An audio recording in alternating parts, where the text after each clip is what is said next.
Welcome everyone to this forum. This is one of the many forums that we do monthly on issues around climate change, and this one is on heat excess. And we're on the fourth heat wave and probably the peak of this particular heat wave. There are 7 drought regions in this country. There are wildfires in France and Spain and Canada, and it's going to get worse. The Met Office and Imperial College have said within a decade or so, average temperatures in July will be 40 degrees and may peak at 45 degrees. So it is that serious. Now, we've got 3 speakers today to talk about it. One to talk about the crisis itself, one to talk about who are the people most affected, and one to talk about what we can do as a community to address the problem. And I'm really pleased they're here today. And I'll introduce each one in turn as they're being interviewed. But the first person we've got, and I'm so pleased he's agreed to attend today, is Toby Perkins. Now, Toby is an MP, but he's not just an MP. He's chair of a select committee, the Environmental Accounts Committee, which is very much concerned with this particular area. So thank you, Toby, for joining us. It's really great that you're here. And I think lots of people are really anxious to hear you and pleased to hear you as well. So can we start then with you, Tony, straight away and go into the questions? I'm going to interview Tony for about 10 to 15 minutes and open it up for 20 minutes for people here to ask questions. Then the other 2 speakers will be interviewed for 10 minutes each. And then we'll open up again for 20 minutes for all of you to ask questions and make comments. So let's start, Toby. And again, thanks for joining us. First, it would be great for you just to tell us what the Parliamentary Environment Accounts Select Committee is and why you have your concern about heat excess and what we call wild weather. Yeah, well, thank you very much for the invitation, the opportunity to address you. The name of the committee is actually Environmental Audit Select Committee, not Environmental Accounts. But the Environmental Audit Select Committee has been operating in Parliament since around 1998. And there are many select committees that study individual departments. So every department from education to transport to health and DESNES has their own select committee shadowing effectively the work of that select committee. There are then 2 particular cross-party committees. One of them is the Public Accounts Committee, which effectively looks at the money and value for money of each department. And then the second, which our role is to really look at the environmental performance of every single government department, to look at cross-party issues and cross-departmental issues when it comes to the environment. To give an example of the kinds of things that we've looked at in this Parliament, we've looked at the issue of house building and the impact on the environment, the government's ambitious targets on house building. We've looked at air quality. We've looked at the issue of the global marine environment and what we're doing alongside other nations across the world to preserve the marine environment. We are currently involved in a study into data centres. So as you can hear, we look at a really wide variety of different things. Now, the predecessor committee in 2023, under the chairmanship of a Conservative member of Parliament called Philip Dunn, actually conducted a short inquiry. And after the May heatwave this year, my committee conducted a one-off follow-up session on extreme heat, and we heard from a number of experts about the risks to human health, to the environment, to infrastructure posed by heat episodes, and how they're likely to increase in length and severity over coming years. And despite this, we also heard that the UK is currently ill-equipped to manage the impacts from extreme heat. And following our session and during the heat wave in June, we wrote to the Secretary of State to highlight the evidence that the EAC had received and to ask her about some of the government's plans to address risks from overheating, including in workplaces, schools, hospitals, new buildings, and its wider climate adaptation plans. Can I say, I mean, just to interrupt you, you mentioned it in what you just said, but you've said that the government is currently falling far short from what is needed. You've said it's a crisis. You've said that you're concerned about it, but you've also said that the government is falling far short, and successive governments as well. What do you mean by that? Referring to was actually the Climate Change Committee themselves, who said that the actually previous government's National Adaptation Plan fell far short of what was required. We had National Adaptation Plan 3 in 2023. We have the next one, next iteration scheduled in 2028. And really, what the government said was that in a whole variety of areas, we are ill-equipped to protect. We have a country that's built for a climate that no longer exists. In the 2024 heat waves, it was estimated 3,000 excess deaths during that heat wave, and the predictions are that by the end of this Parliament, 10,000 extra people will be dying as a result of the level of extreme heat that we have. Now that can affect anyone, but particularly it tends to impact on the elderly. It impacts on people with respiratory or heart conditions. It impacts on diabetics and asthmatics. And people like that are particularly vulnerable to excess temperatures. We've had many pieces of evidence about illnesses being made iller by how hot the hospital was that they were in during this recent heat wave. And indeed, many people who else because they just can't cope with the heat in our hospitals. And there's other impacts that we found out about as well. I mean, you've explained how serious it is, but the Climate Change Committee, which you mentioned, has said, we're way behind many other countries in adaptation.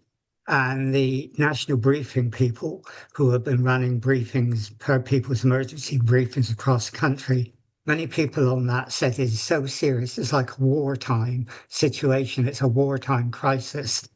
Do you see it as serious as that? Well, it is extremely serious. I think it's important to say that actually, Britain is one of the better performing countries when it comes to our to our performance on climate change. I think more in terms of emissions reductions than in terms of nature and adaptation. But no nation is doing enough, and in fact, we have a political consensus that's existed over the last 20 years that's now fractured, and increasingly parties on the right saying, well, we think the government's doing too much on climate change. I agree with what the emergency briefing said, that actually, we need to do more, and we need to be pushing for other countries in the world to do more. But the issue of adaptation is a separate one, and it's a very important one. And the first and most important thing to say is that adaptation is not an alternative to taking action on climate change. We need to do both. And you don't adapt once, you will continue to adapt every 5-10 years, because if we continue to see, as we expect, the temperature increasing. So the adaptation for a climate that's 2 degrees hotter than it was in 1992 will be certain steps. You need to do more if it goes up another degree after that and another degree after that. Each of these will have different impacts. And so we do need to do more in terms of adaptation, but we also need to keep our foot absolutely on the ground in terms of reducing emissions and looking towards net zero. You say we should do more, and clearly we should do more, but what is it that the government hasn't done that you think that they should do? I'm sorry, you cut out for a second there, Francis. Just say that again. I was saying, what has the government not done that you think they should do? Well, I mean, I think in terms of the adaptation plan, I mean, there's particular buildings that we know the risk is greatest. So let's start with those. Yeah, I mean, the first is our hospitals. People go into our hospitals and care homes because they are generally frail already. They're already in poor health, and so it is particularly important at a reasonable temperature. So, air conditioning is a part of this. Thinking about, just the operation, even ahead of air conditioning, just the operation, making sure that nursing teams are set up to ensure that patients who are inconvenienced by not being regularly given water and during normal times are positively endangered by being left dehydrated.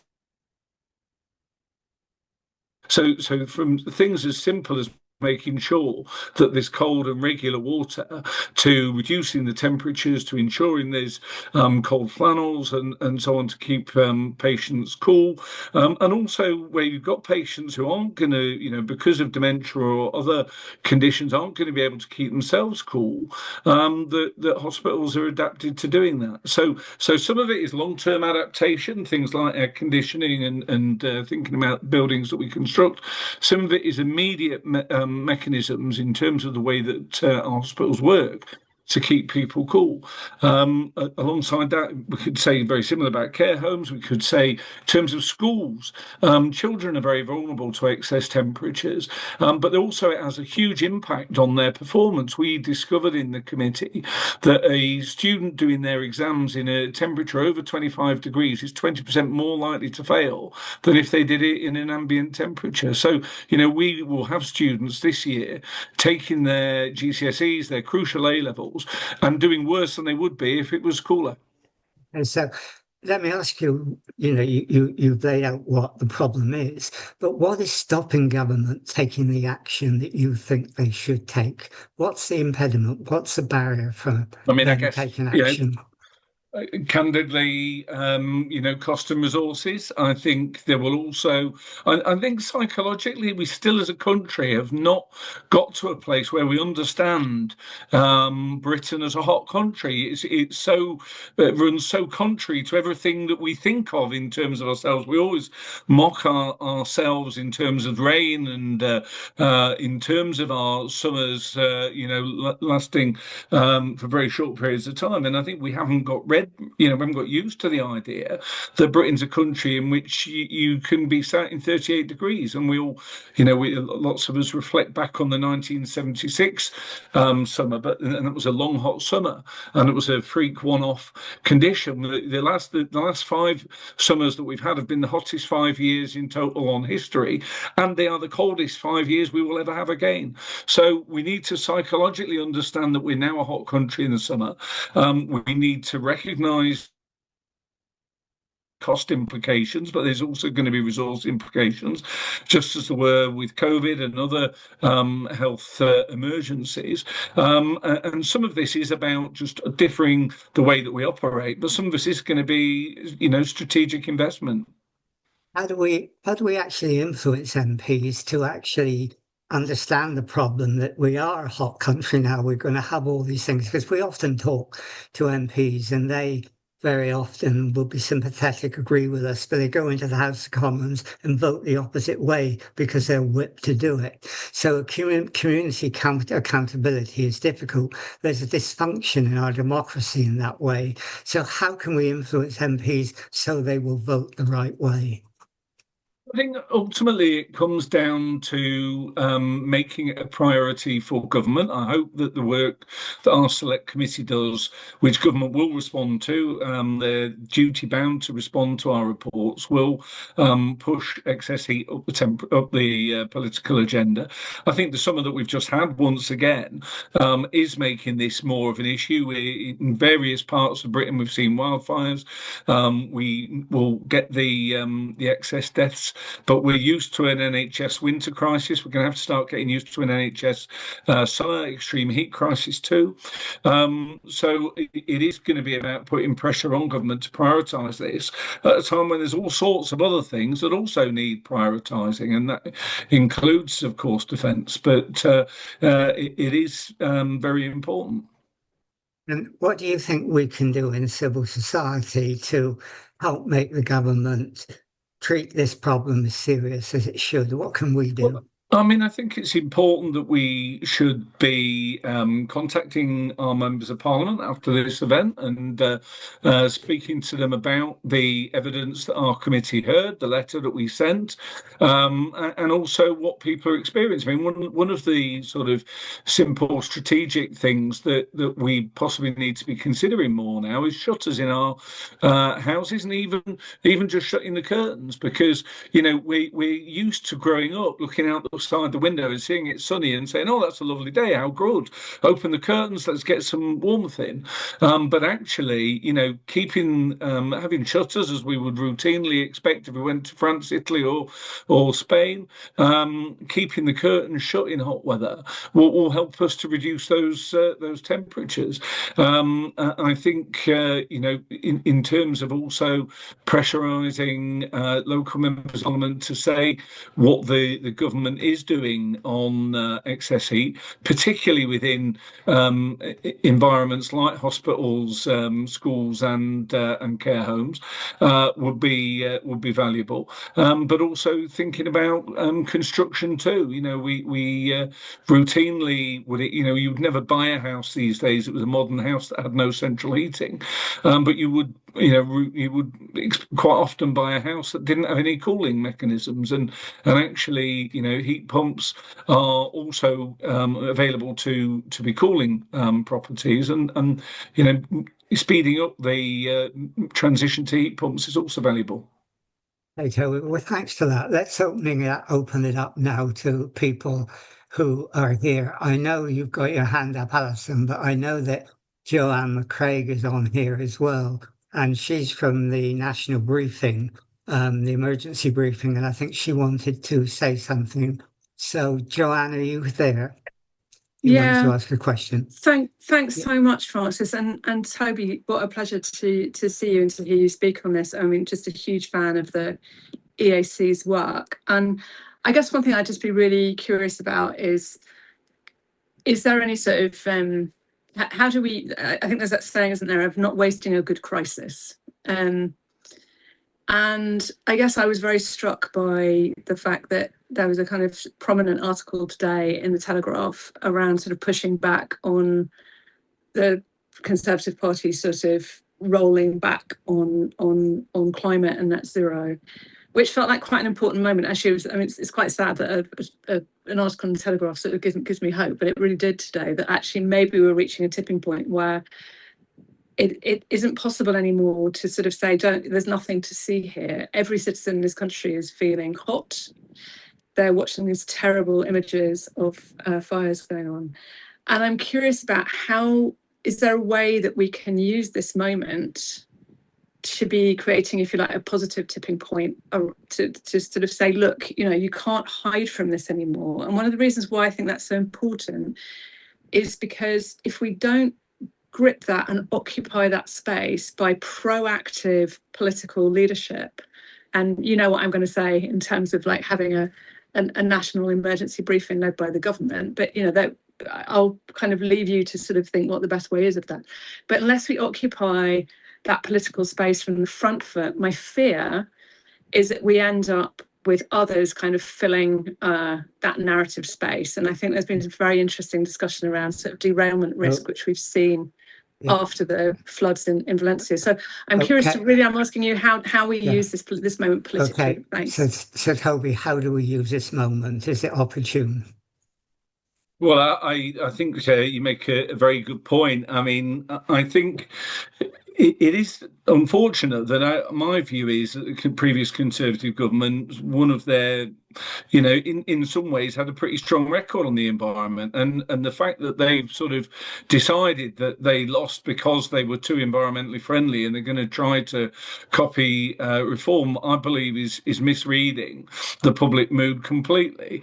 And so I think anyone with Conservative MPs trying to put encourage them to actually reclaim what they got right rather than shed it.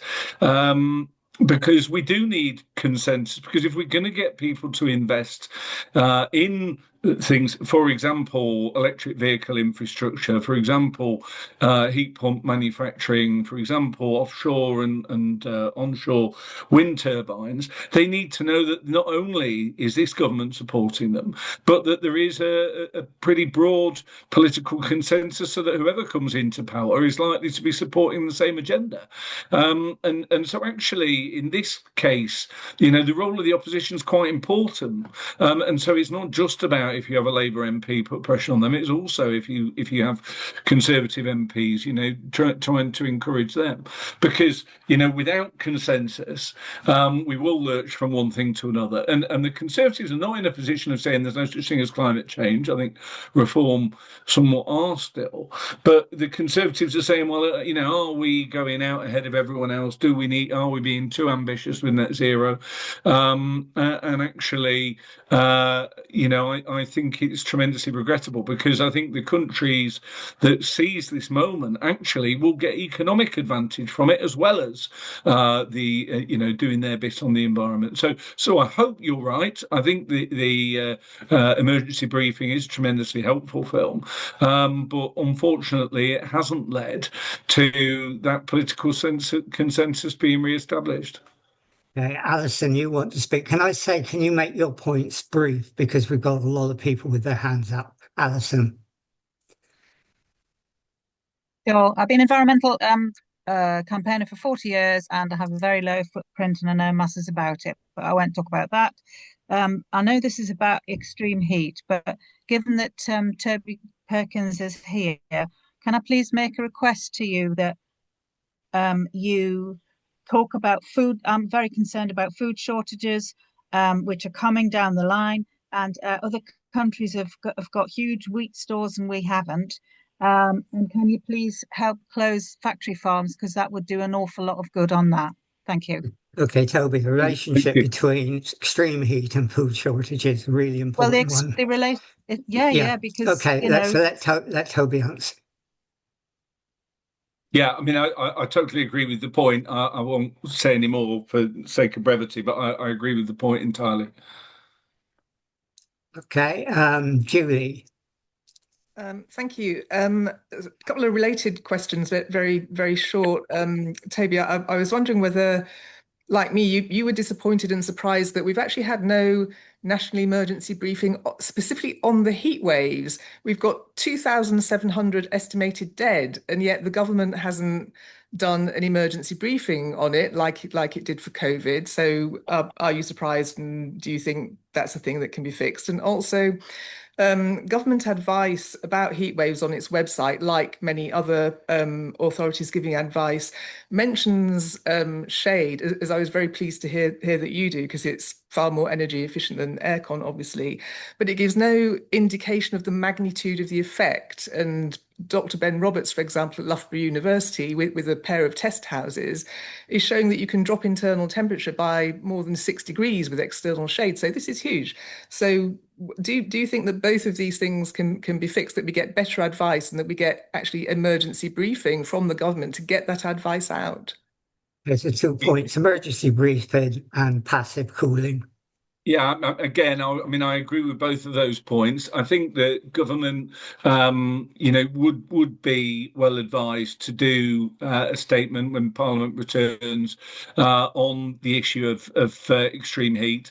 And I think the point about shade and planning is tremendously important one. You're absolutely right. It's more environmentally friendly than air conning our way out of this. Okay, David, you've got your hand up. So thanks so much for addressing this. If we have just a few minutes with our politicians, should we be asking them to prioritise the UK needs to be better at coping with more extreme weather? Or should we be asking them the UK needs to do more to stop the weather becoming more extreme? In other words, is it Mitigation or adaptation or is it adaptation? prevention? Yeah, mitigation or adaptation, Toby. A bit of both, because the truth is we are only around 1% of emissions. We can possibly make greatest difference to the global temperature with our international work, rather than simply in terms of what we do here in this country. We've reduced emissions more than any other major Western country since 1992. So I think in terms of international leadership, we can play an important role, but we are also going to have to adapt. So as I said, adaptation and mitigation are two sides of the same coin, and both of them are equally important. Okay, Helen, you've got your hand up.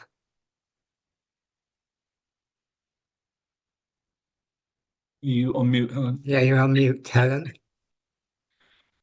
All right, I was trying to hit the button and it wasn't working. I'm angry.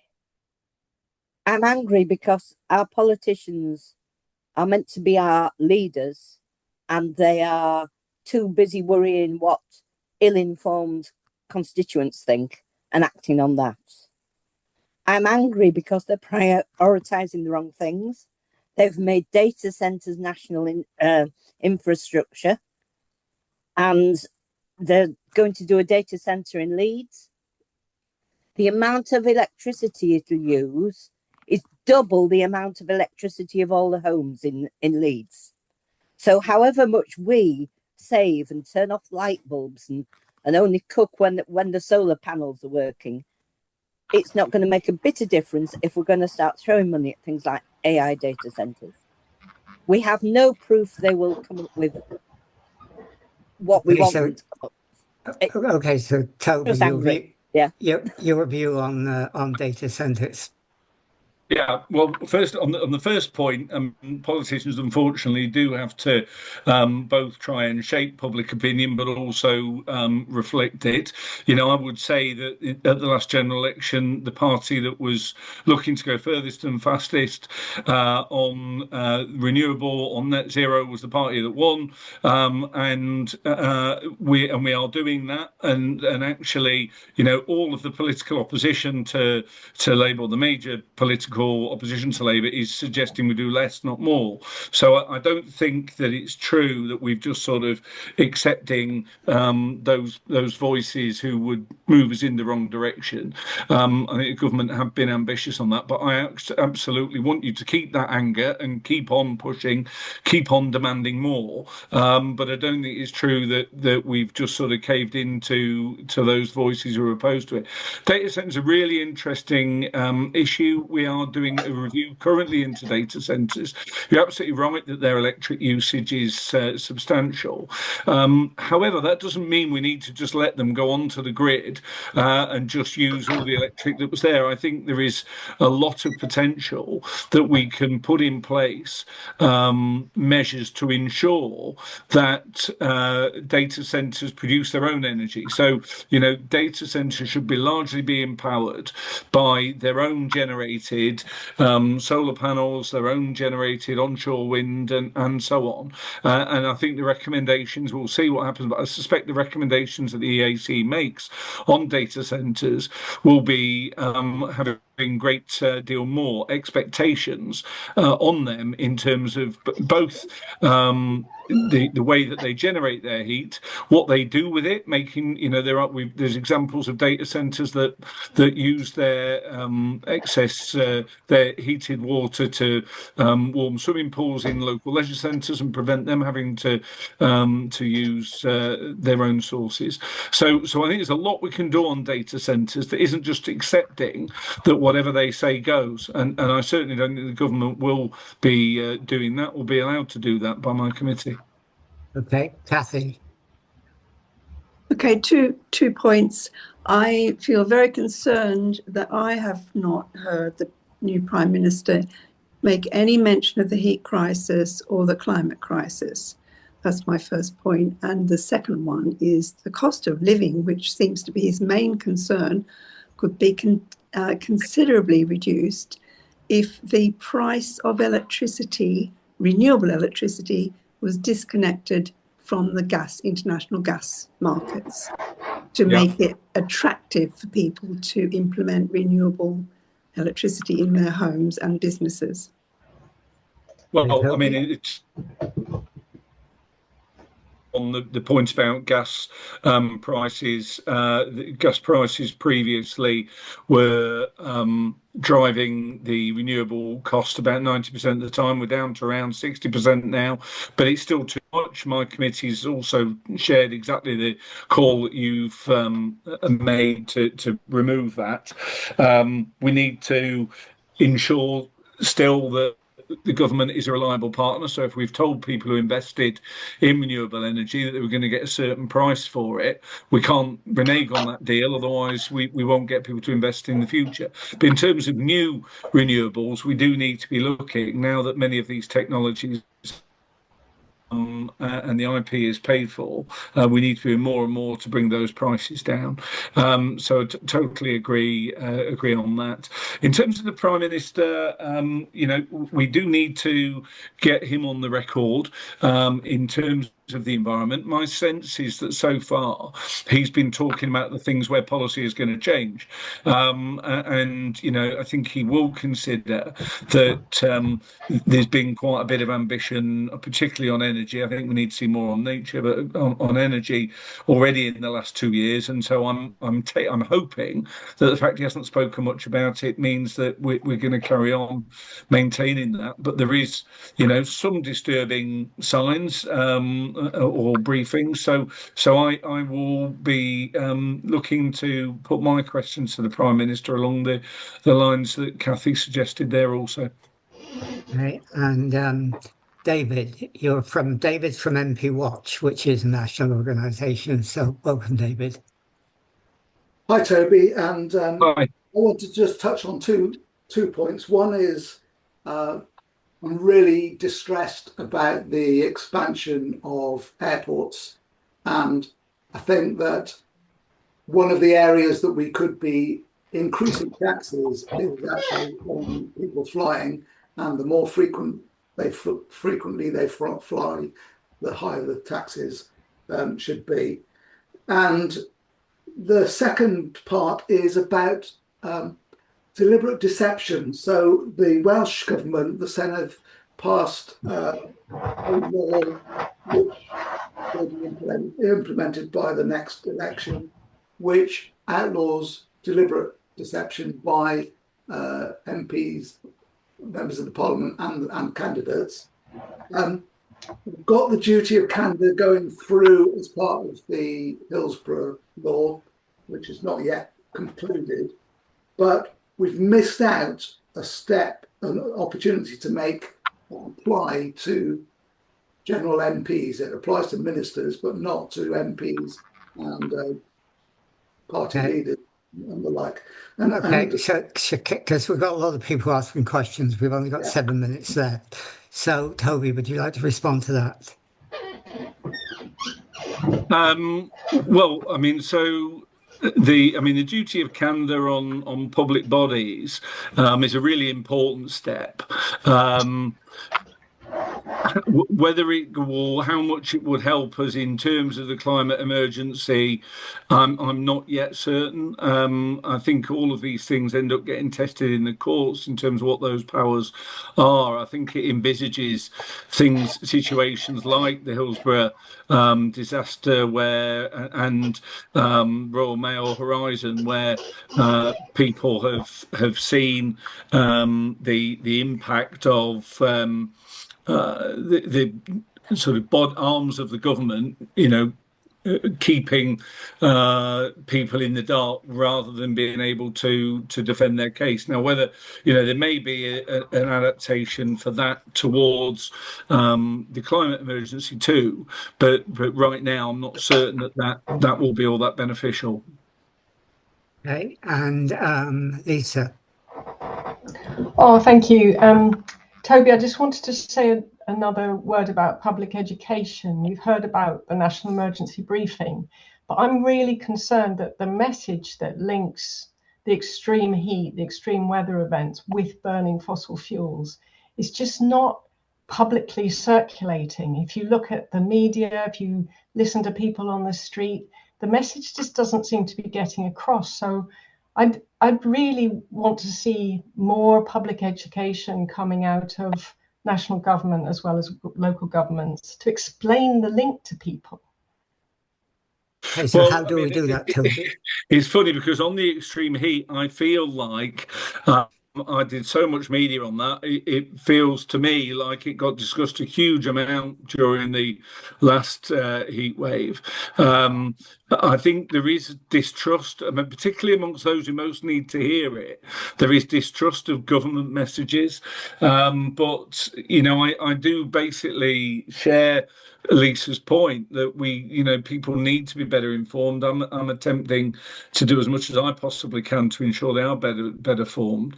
But whether there's anything more that we can get government to do on this, I will certainly be pushing them to do so. Okay, we're not going to get to everyone, I'm afraid, because there's so many people with their hands up, and I'm taking you in order. So, Viola, you next. Okay. We know when we look around, the planet is burning. Food, water, shelter, energy shortages are coming our way, and we haven't even got any new yet here. Now, we don't really seem to focus, from my point of view, what we really need to do.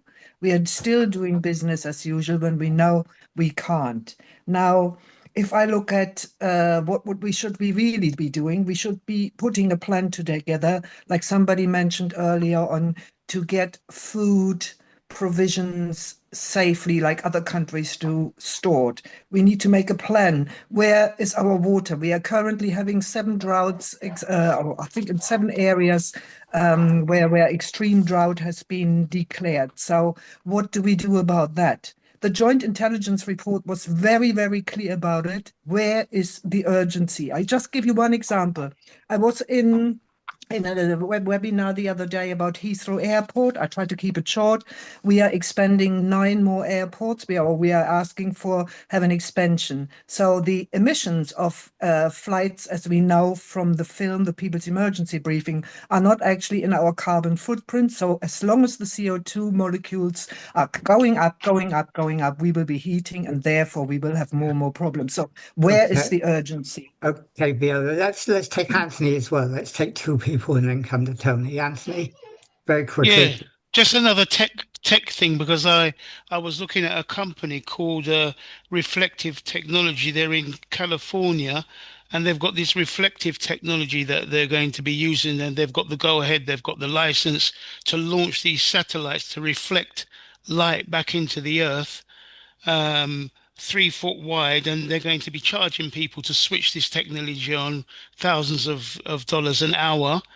And it says they want to, if it's a success, they'll launch 50,000 satellites. I know it's in America though, but there's cause and effect. And see, what they're saying as well, other critics have said that these beams, which will be as bright as a full moon, would disrupt sleep, impact on wildlife, and increase light pollutions, amongst other things. So Okay, Anthony, let's take those out, because I'm trying to get other people in as well. So yeah. do we have the urgency and the whole question, Toby, of geoengineering? Yeah.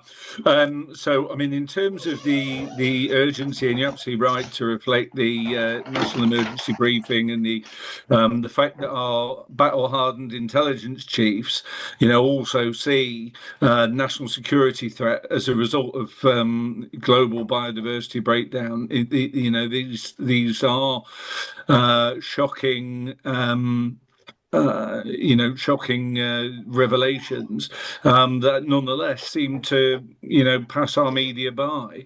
And we are doing, I think, what we can to get this up the agenda. But you're right, there does need to be greater urgency. I don't for a second dispute that. I don't have any expertise on the issue of the geoengineering, but it's something I'd certainly be very interested in learning more about. Okay, we're going to just take two more people and then Toby answer. Then we're going to have to end this part of the forum and go to the next part. So Jamie and then Jenny. So Jamie, can you make it really brief, please? Super brief.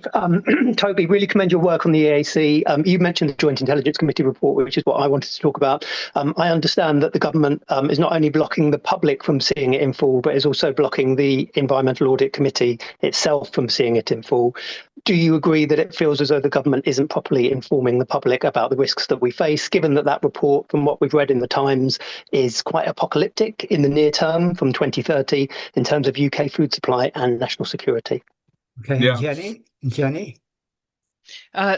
Great to hear this discussion. I'd really like there to be a briefing on the ways to mitigate the impacts that we're seeing on nature at the moment. We're seeing an absolute horrific situation on avian botulism in all our waterways at the moment because water levels are so low. There's no exemption in the hosepipe bans for garden ponds. We were just supposed to be taking an injured goose to the Swan Sanctuary. It's chock-a-block with birds on drips, and many of that's the small number that are still surviving when people go because there's been an emergency call. Nature hasn't caused this problem, we have, and yet it's paying the price, of course, in the wildfires, but the plants and animals, wild animals, are dying around us, and it doesn't seem to be a priority. Okay, so is the government keeping information from us, Toby? And what about protecting nature, wildlife, biodiversity as well? Yeah. So, I mean, I remain disappointed that the government didn't share the unabridged version of this document with ourselves, even if under under sort of strict confidentiality rules, as they've sometimes done in the past with national security briefings. I think the first thing to say is that what we do know was shocking enough, and let's not get too bogged down with the bit that we haven't seen, because the basis of what we spurs into action. I think it's important to say that this was never intended to be seen, and so there is all sorts of different things that may happen as a result of climate change, and the job of intelligence chiefs is to say, these are all the different things, different ways in which things could go. They're not necessarily predictions, they are a sort of a risk analysis, and I think they were probably worried that if they were to publish all kinds of things that quite probably won't happen, but could happen, and should be considered, that they would be seen as creating sort of unnecessary panic. So I understood why they didn't want to make it more public, but as your colleague said there, we do nonetheless. It got out there, so people were partly hearing this anyway. And sorry, to remember what the final question was again. Nature. How do we protect Oh, nature? well, I mean, I really strongly believe that nature is not as much of a priority as it should be, and it's absolutely right, not just on extreme heat, but in biodiversity loss more generally. It is deeply alarming the extent to which Britain is nature poor.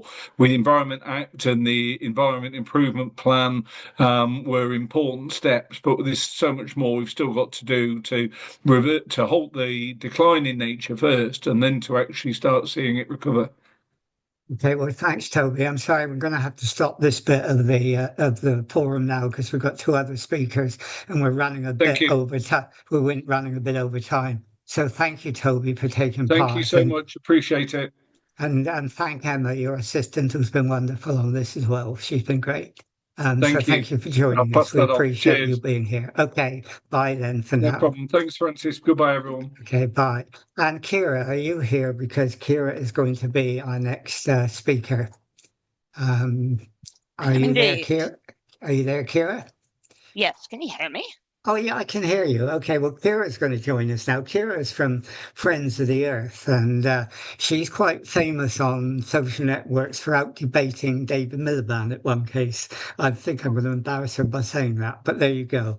Anyhow, thank you for joining us. And, but without me saying things about you that's embarrassing, tell me a bit about yourself and the work you do at Friends of the Earth. Sure. And thanks very much for the invitation. And it was hugely interesting to be able to sit in on Toby Perkins there. And if anyone wants to chat data centers at any other point. So I'm Kira, and I'm a campaigner at Friends of the Earth, England, Wales and Northern Ireland. We work closely with our Scottish partners, but are a separate organisation. So I'm down here. I'm based in Northwest London. So I live not that far from a number of you. And I work really at the moment in Friends of the Earth on adaptation. So heat, flooding, coastal erosion, the kinds of things we're talking about here today. But also on data centres. So again, talk to me. We have talked to the Environmental Audit Committee and to Toby about that many times. And also on water pollution and the hopefully very soon upcoming Clean Water Bill. So yeah, there are a few of the things I work on, and hoping to talk about a bit of that today. Well, they sound more than a few, so that sounds really interesting. Now, in Friends of the Earth, you've done a lot of work on, haven't you, on highlighting the areas that's going to be most affected by the heat. And I think in 2022, you identified something like over 4,700 neighbourhoods that experience the hottest temperatures then. Can you just tell us briefly a little more about that? Loving the chat. Yeah, sure. So it was actually analysis we released last year in 2025, but very much based on 2022 data.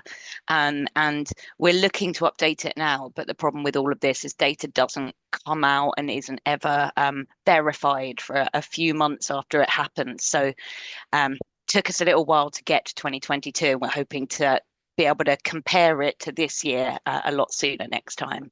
But yeah, as you say, we basically looked at in 2022 what were the hottest day and nighttime temperatures across the UK, and what we found was 4,715 neighbourhoods, so about a third of the country were places where basically the maximum average temperature was about 10 degrees higher than the Met Office says is a heat wave. So the Met Office says a heat wave is about 28 degrees. In these places, the maximum temperature is about 38 degrees. And actually, to take Enfield North as a constituency, our research found that it was a 39.6 degree maximum 3-day maximum there. So like particularly hard hit communities, and we found a third of the country is particularly hard hit. And as Toby mentioned before, we know that is associated with a load of impacts. So the other thing our research looked at was how much that's already costing us in areas like the NHS. So 6.8 billion a year we did this, and how much that's likely to go up nationally. So the figure we found was to about 14.7 billion pounds a year by the 2050s. So yeah, basically heat waves are here and they're everywhere. Yeah, but it doesn't just affect the geography neighbourhoods, does it? It affects particular groups of people. So there are some people who are more vulnerable to heat than others, the elderly, pregnant women, people who have disabilities of some kind. How do we identify the most vulnerable people? So, I mean, those communities are really good places to start. And again, as Toby mentioned, looking at things like hospital and care home settings and where those are a good way to identify where people are likely to be hit hardest by heat, but also things like local population information, that the census, to identify people who suffer from various health conditions that might impact on how easy they find it to cool themselves, talk to GP surgeries about people who are on pills for some kind of mental health conditions often, where they can really mess with the side effects, can really mess with the way your body can regulate itself. Support services who support people who need equipment or machinery to live their daily lives, which can be damaged by the heat. Think about places that are seeing high uptake of those. So those are the kind of communities, and those are, I think, some of the indicators we can look at. And some of the others that we looked at in our research were, we looked at areas where things like exposure were increased. So basically, your house is more likely to overheat because the area you live has really poorly insulated homes. So we looked at areas where generally housing has low insulation. We looked at places that have really low levels of green space and shade, as again, a couple of people brought up before. But we also looked at places where actually there weren't local health services, and where people might just find the impacts are more worrying, because if you are impacted, it's harder to get support. And what we found there was just over 1,900 neighbourhoods aren't just high heat, but they're high heat and people experiencing one or more of those kind of indicators, which suggests it's going to impact them more. And again, Enfield North, it's about 11 local neighbourhoods that fit both of those criteria. I mean, in your answer, you mentioned also, so I won't go into it any further, that it's going to affect our services as well, our hospitals, our care homes, our energy system as well. But I gather in FOE that you believe you have, or you think there should be, a new adaptation plan that could mitigate the impacts of those people most affected. How far have you got on that, and what is the essence of that plan? It was great to hear that Toby mentioned a few of the very immediate and practical things that we've talked about that need to be in that plan. But hopefully they're a real starting point. So, hospitals we can keep cool effectively, care homes and schools that we can keep cool effectively. But I think the thing he didn't mention there, and that we've said, is that are funded to do that. So we're saying, we need at least £1 billion a year, basically, for the government to invest in those kind of settings, being able to do those things. It's not just saying people, services should do that. Similarly, Toby mentioned people could get shutters on their homes, and that would keep our houses cooler. And I thoroughly support that. And I would love to know what the Environmental Audit Committee are doing to ensure there are grants for homeowners, that anyone who is renting, that their landlord has a responsibility to do that, and that there is funding in place for people in private or affordable, in social or affordable or public housing, that they're going to get that done as well.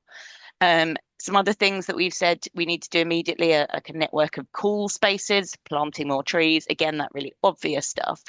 But longer term, I think our overview is that we held an event about a month ago with a load of people and representatives of organisations from around the UK who are particularly impacted by heat waves and flooding. And we asked them this question. And this is like a sneak peek, because they haven't all formally said we can share this yet, but their priorities, and therefore our priorities, were basically put those people first and involve them and let them shape those conversations, which, seems like it's not exactly rocket science to do that. So make things community led, make sure that particularly those groups who are most affected, disabled people, older people, are in that group and have those groups and have a voice. Make sure that those groups are talking to people across government, so like not just the Environmental Audit Committee. Make sure all of this is really properly funded. It's not just nice warm words and local commitments, and really build it into systems. So again, Toby mentioned it a bit, but It's not just about fixing housing now, it's about the rules for housing and future. You know, it's not just about standards and adaptation and mitigation now, it's about building those in for the future and giving us like the transparency and the tools so we can all see that's happening and we can communicate it better, as again everyone has mentioned here today. Okay, well, thanks. And I mean, you know, you told them that community leads us into the next interview, which is ideal. So thanks, Kira. You said a lot of really interesting things there. Summer Baker is here today, and she's going to interview Mari. Summer, are you there? Hi, Francis. Thanks so much for everyone's. So would you like to introduce our next guest and then go into the interview? So, Mihiri, do you want to tell us a little bit about yourself and what you do? Thank you so much for joining us today, everyone at EnCaf. Yeah, hello everyone, and thank you for inviting me. I am Mary Khosravi, Senior Research Fellow from University of East London. My research focuses on overheating and heat adaptation. When we talk about heat adaptation, the focus is usually on building adaptation through passive strategies or active air conditioners, but it's not just that. These are long-term solutions.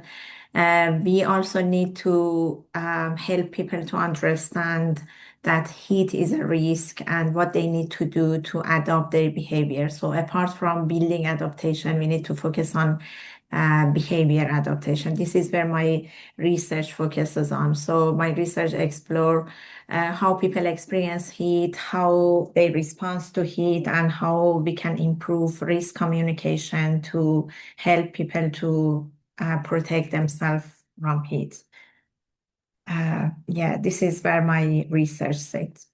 Wow, that's so incredible and so relevant to what we're doing today. So from what I could tell, I think you have an interest in stakeholder engagement. Am I right in thinking of? Yeah, my research is mainly based on stakeholder engagement. Yeah. Amazing. So what are the stakeholders at local levels around urban heat, and what is the best way to engage with them? When it comes to heat, you know, heat can influence everyone. So everyone can be a stakeholder for heat issues. So there is no single organization that can fix the problem. At local level, stakeholders can be local authority, NHS, housing providers, emergency services, community organization, faith group, and of course, the main stakeholders are public and residents. And I ran a policy roundtable last month in June. No, it was in July. And one of the main message came from these policy roundtable was that community organizations are the best place that can help vulnerable people compared to national level, and how we should engage with them is not just about telling them what they need to do. We need to engage with them from the very basic level to help them, you know, to involve them in planning, in co-designing the message and providing solutions. So local organizations, they know people's need. They are in a better distance with people, so they can understand their needs and their barriers. So we need to engage with them from very early stage of planning.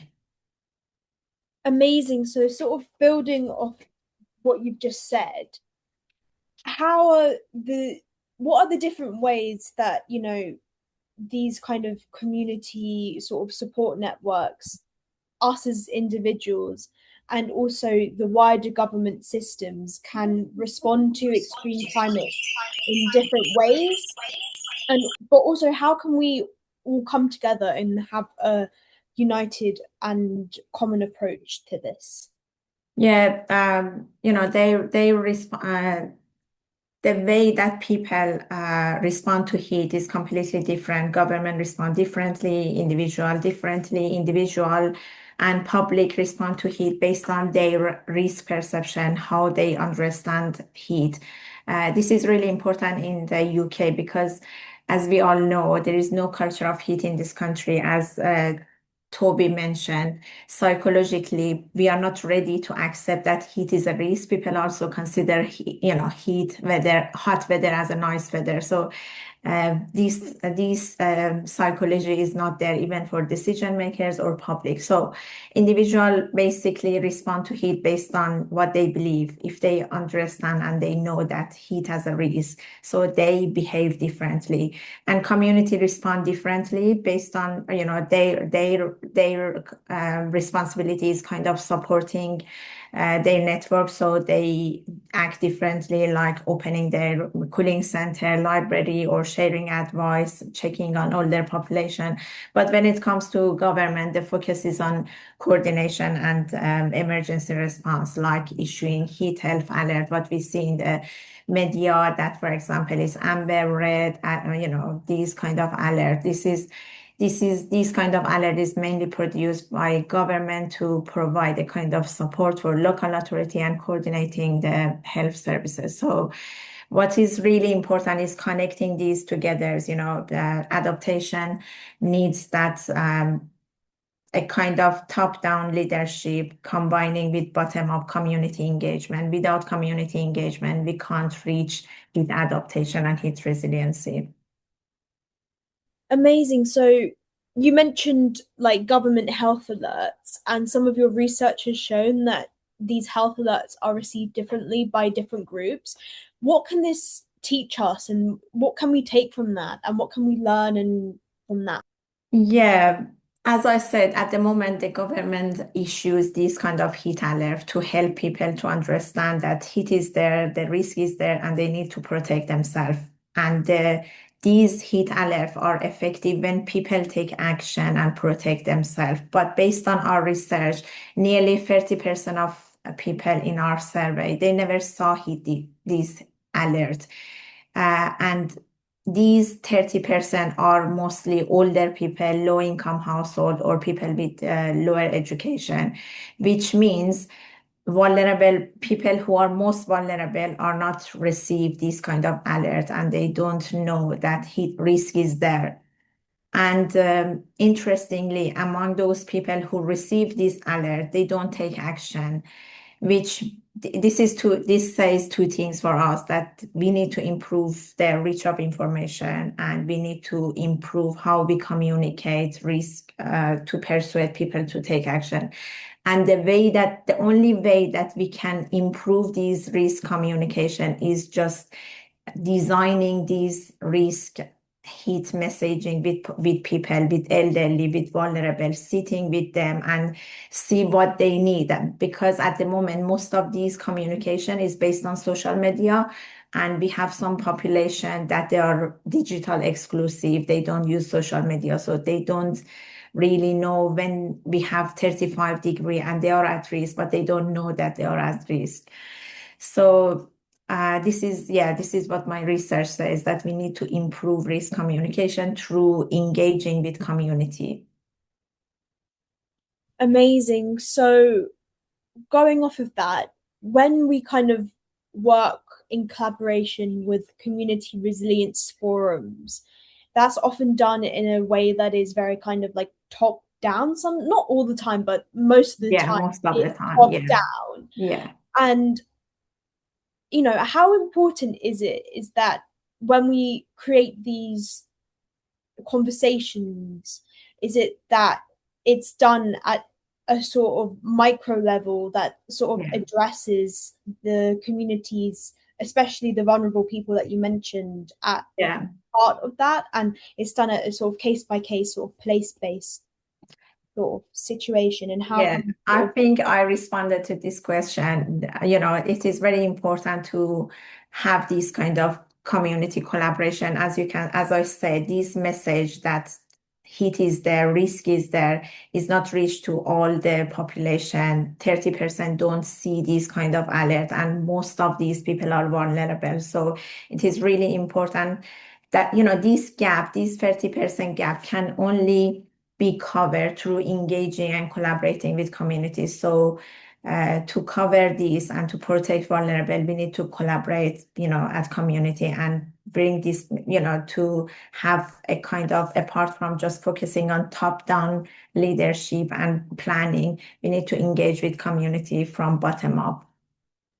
Fabulous. And so my last question will kind of be going based off of that is, do you have sort of any sort of other words of advice for community groups like ours, the ways that which we can kind of help these people, besides the kind of heat warnings, but how can we reach out to them and sort of help from a community level opposed to relying on like government agencies and things like that to make sure that, it's in a way that is successful, that is going to protect these vulnerable groups?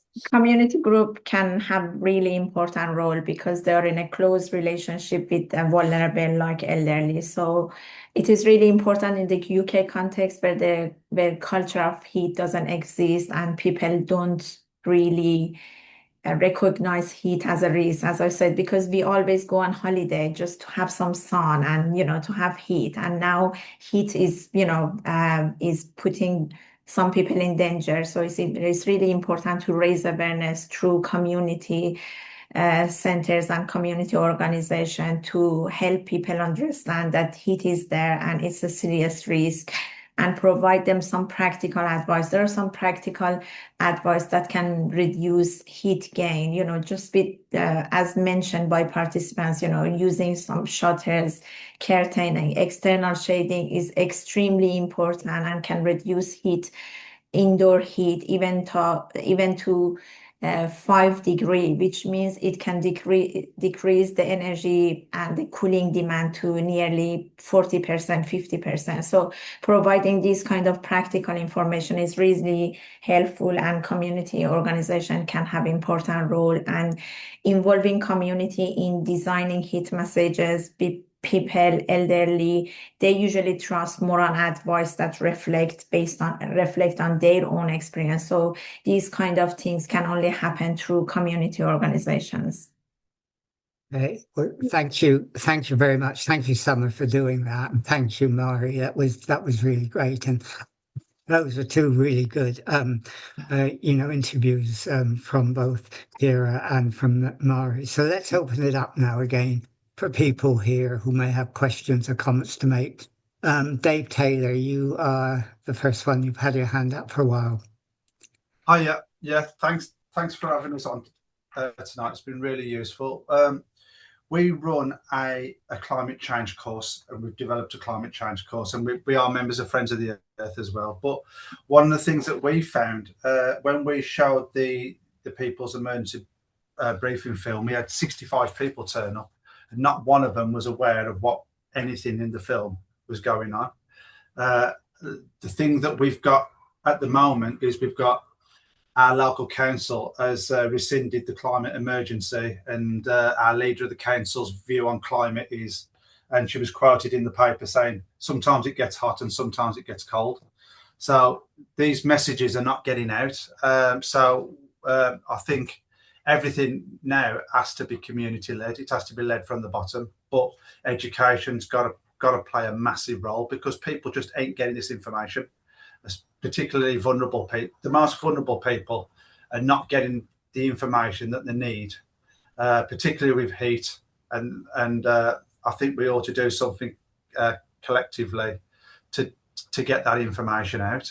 Whether it's I don't know what the answer is, but I think getting the information to the hardest to reach people is going to be massive.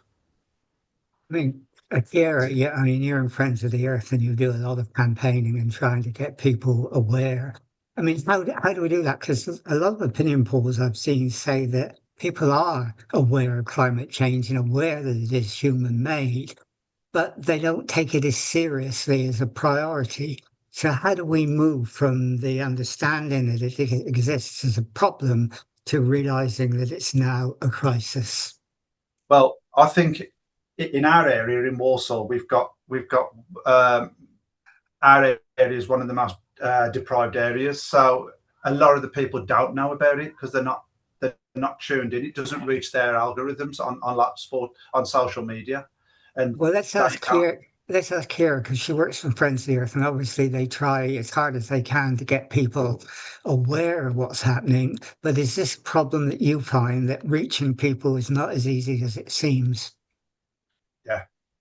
I completely agree with Dave that the most important thing is essentially getting the message out. I don't actually think the message that we need to be getting out is necessarily one about educating people that it's hot, because I think people know it's hot.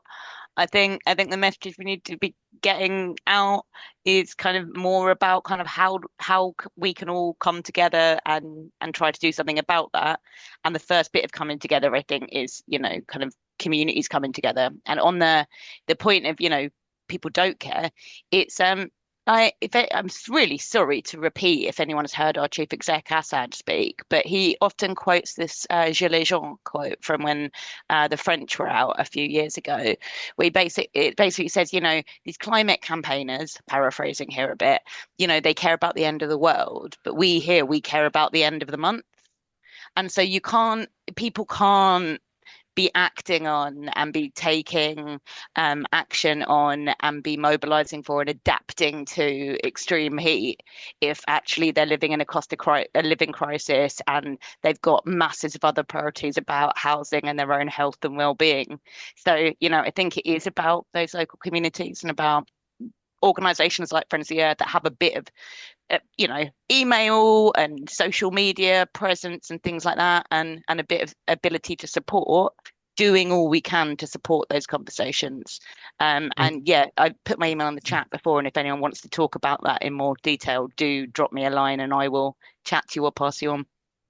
Okay, now Asani, who I gather is all the way from Nigeria. Asani, can you get your question very briefly, because we've got several people on who want to ask questions.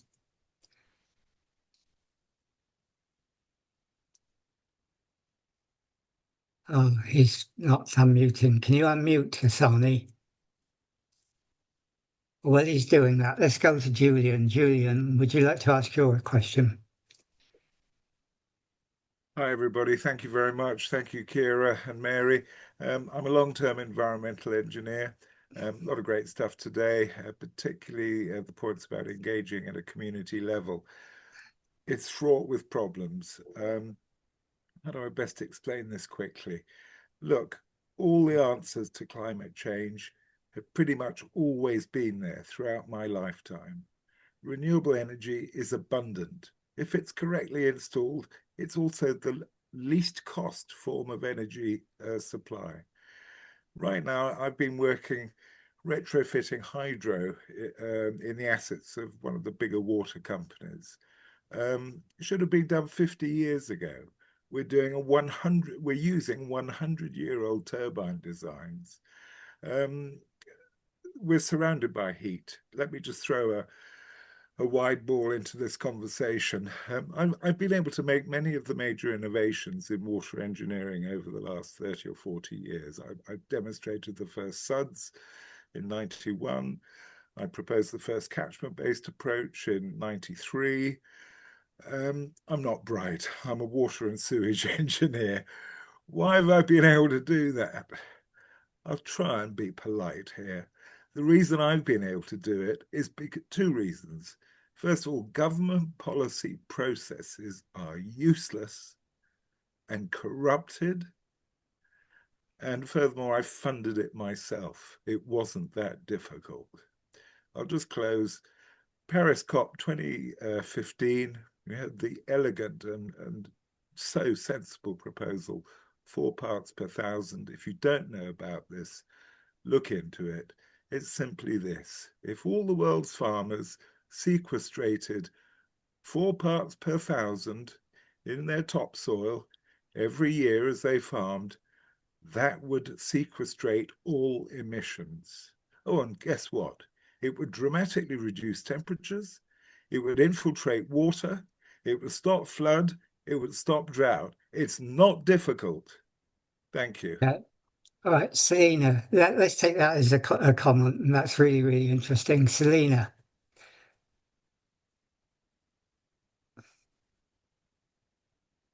Hi, are you there, Selena? Hello? Selena, you had your hand up? Hello? Hold on, Asani. Selena, yeah? Hi. Yes, I have a question for the researcher because I read most of what she discussed resonates with our community as a community group for React in Upper Edmonton. I would like to ask how she manages to engage with communities where English is not their first language, as we have over 4,000 households within our catchment area, and we're multi-diverse, multi-ethnic neighborhood. Thank you. Okay, Mari, would you like to respond to that? Yeah, it's a well mentioned. Yeah, language barrier is one of the main things that can restrict our research because it's not easy to reach people with when their language is not English. And so unfortunately our research based on UK household with language, with the main language was English, so they were excluded from this research, which is unfortunately is one of the barriers that we encountered because we had to collect our data online, and it was only the language that we used was English. But this is one of the main barriers in research. Okay, Right. thank you. All right, thank you. And Asani, can you speak now? Good evening. My name is Asani Mdek from Nigeria. My question to Mary is the fact that, what is that, thought on the use of, in a synergistic approach to some of these challenges? Then secondly, is it true that the UK currently has no legal maximum temperature for workplace? Is it true that the UK currently has no maximum legal temperature for workplace? Those are my two questions to Mary. That's all. Sorry, what was the question? What was the first question, Asani? The first one was about, is there any maximum temperature for workplaces that you know? And the first question I didn't get, Asani. It's a synergistic, what is that thought on the use of synergistic approach to some of these issues? She has spoken about the use of soft policy measures. So the use of synergistic approach to some of these issues. Maximum temperature for workplace. My focus and my expertise is on resident and household, and so I'm not aware of the maximum temperature of house workers, unfortunately. I mean, is that Then what are your on the use of synergistic approach? Synergistic approach. What do you mean by that? Because I don't think people understand what you mean by that, Asani. Okay, what I mean by that is the use of the fact that, how she involved every unit of the society, the use of, just like a whole of society approach, where she incorporates, several members of the society in order to find a solution to the current challenge of the extreme weather event. Those are what I mean by synergistic approach. So, Mara, that means a whole society approach. How do we engage everyone, and how can we find a common language to do that? It's not easy to reach everyone, so we have to collect some certain of data. For example, for this research, we collected data from 1,000 UK households. So it's not possible, but we try to consider some of the quota, some of factors to make sure that we have a good representative of UK household. So we consider some socio-demographic factors to make sure that the data we collected is a representative of UK household, but it's not possible to collect data from the whole population. These are sample, and in every research is based on some sample, and we try to use this sample to make some conclusion. And Kiera, has FOE done any work on workplace temperatures and what we should do about that, and what the maximum should be? We haven't done work on what the maximum should be, but we have done work on the fact that there should be a legal maximum, and speaking to various unions at the moment about not just maximum temperatures, but a load of those other measures that they think need to be put in place to ensure that all workplaces are safe. And that includes talking to the FBU, that's the Fire Brigades Union, because places that are on fire because of heat waves are a workplace for them. So they have some very particular demands. Yeah, so it's kind of an ongoing conversation, but one I really urge, if anyone's in a union, do see what they're looking for. A load of unions are actively campaigning right now. And we are releasing a report, I don't know when exactly, this autumn, government autumn, with the Women's Environment Network. And that is looking at a range of ways in which heatwave impacts have gendered. And one of those really looks at how a load of women are employed in the public sector, are employed in caring professions. And so the fact that workplaces are far too hot is really impacting on them. I can drop you guys a link whenever we get that out in the world. Okay, and Kathy? Yes, I was just thinking the Over 50s Forum in Enfield used to issue a newsletter every couple of months, and that included a message from the Public Health Director. And it seems to me that with these health impacts of the heat waves that we're having, there needs to be messaging from public health, and the local authority surely has the addresses of every council taxpayer in the whole borough. And I just wondered if FOE and perhaps Mary thought that would be a good mechanism for contacting and engaging with all residents. I mean, one respond back to this is interesting. I mean, after the heat dome that hit Europe in 2003, Paris did start doing that sort of thing. Not before, unfortunately, but afterwards. They also had an app, a mobile app that contacted people and gave them that sort of information. I mean, Mari and Kira, have you had any experience of that and how we get information out when there's an alert, for example? When we should give information about what people should do, what cooling spaces there are, where they should go and how they should get there, and what help they can get. Have you any experience of that, starting maybe with you, Kira? In our research, we asked people what kind of message delivery they prefer and they trust more. And they basically prefer that these health message delivered through public health and NHS. They trust NHS more than any other organization. So we try to work with NHS, and some of the messages are coming from NHS, but not mainly from NHS. It's mainly through UK Health Security Agency and through social media. But yeah, this is what people prefer because they trust more on NHS and public health. But they deliver kind of messages, but not completely through them.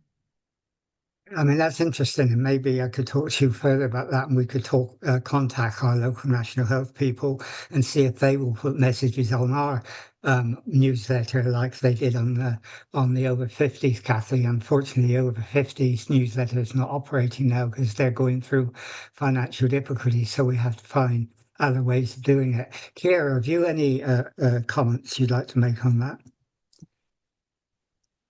Yeah, I think, a lot of the issue is that a load of the services that used to provide that kind of information and support and that kind of sense of ongoing community in the places we all live, they've been steadily eroded for, coming up to 20 years right now. So, and we still, in the same way we don't think the UK is a hot country, we still tend to assume that they exist and are propping up a load of this information.